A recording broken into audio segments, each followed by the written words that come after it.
आणि विशेषतः वारकरी परंपरेतील एक पूज्य आणि थोर संत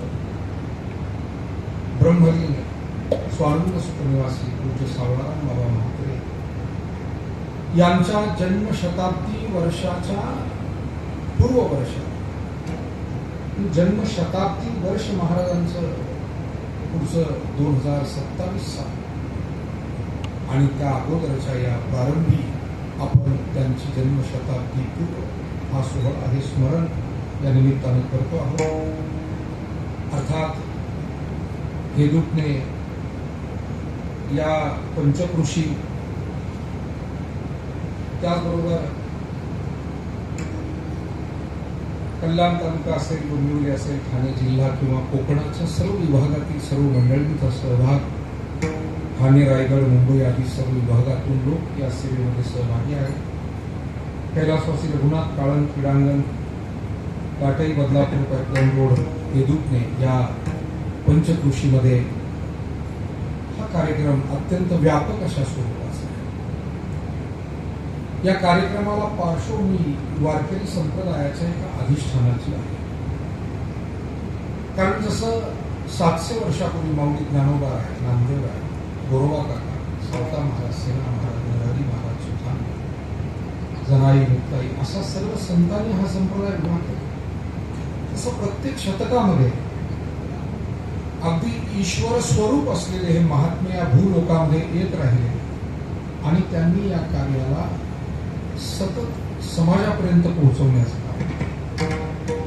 बुडत हे जन न देखावे डोळा या अंतःकरणातल्या कळवळ्यानं त्यांनी हे काम केलं. आणि म्हणून 19व्या शतकामध्ये सुद्धा जी काही पूज्य संत मंडळी या भूलोकामध्ये अवतीर्ण झाली त्यामध्ये पूज्य सावळाराम बाबा हे सुद्धा एक साक्षात्कारी अत्यंत मातृ हृदयाचे आणि तेवढेच निष्ठेनं कठोरतेनं परमार्थ नियमावलीचं आचरण करणारे, समाजाला एकत्र करून सन्मार्ग दाखवणारे थोर संत विभूतिमत्व होऊन गेले.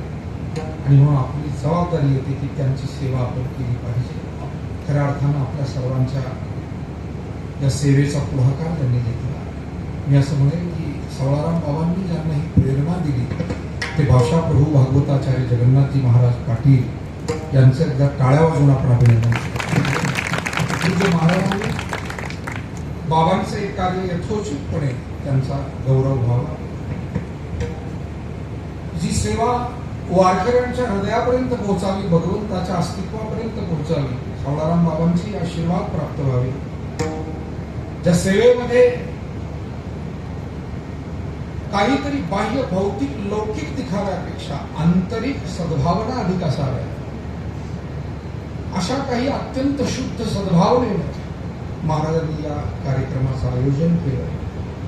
आणि परिपूर्णतः सावळाराम बाबांना पुढे ठेवून आपण सर्वांसोबत आणि प्रसंगी सर्वांच्या मागे राहून हे कार्य आपल्याला कसं करून घेता येईल हा हेतू त्यांचा या कार्याच्या निमित्तानं आपल्याला दिसतो.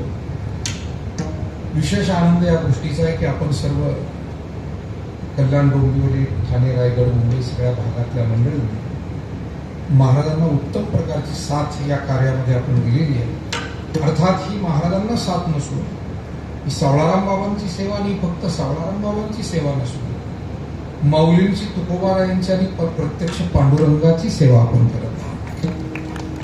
कारण पूज्य सावळाराम बाबांची केलेली सेवा म्हणजेच ही पांडुरंगाची सेवा आहे. ते परब्रह्म स्वरूप आहे. देवते संत, देवते संत निमित्त त्या प्रतिमा. आणि इथे आल्यानंतर एक वेगळं समाधान वाटतं. शिस्तबद्ध, भव्य, दिव्य अशा स्वरूपामध्ये आपल्या सर्वांच्या उपस्थितीत माता, भगिनी, सत्पुरुष, समोर बसलेले माझे पूज्य सर्व गुरुबंधू, कीर्तनकार, प्रवचनकार, अभ्यासक, उपासक, अनेक भक्त भाविक, माता भगिनी, बाल गोपाळ, त्याचबरोबर पूज्य सगळी गुणीजन आणि महाराज मंडळी, त्यामध्ये आज आवर्जून उपस्थित पूज्य जगन्नाथजी महाराज आणि आपल्या परिसरावर ज्यांचे विशेष प्रेम आणि अध्यात्म क्षेत्रातील एक अत्यंत आदरणीय व्यक्तिमत्व भागवताचार्य भगीरथजी महाराज काळे, त्याचबरोबर आपल्याला प्रत्यक्ष पांडुरंगाचा कृपा प्रसाद पंढरीतून आपल्यापर्यंत घेऊन आलेले भक्तिमूर्ती आदरणीय सतीशजी महाराज, मला वाटतं एका टाळ्या अभिनंदन. अत्यंत गोड भारदस्त आपल्या आवाजानं भावपूर्वक सेवा प्रदान करणारे आपले आदरणीय देशमुख महाराज, त्यांनाही खऱ्या अर्थानं धन्यवाद दिले पाहिजे. त्याचबरोबर आमची सगळी पूज्य महाराज मंडळी, सगळे गुणीजन, मदंगाचार्य,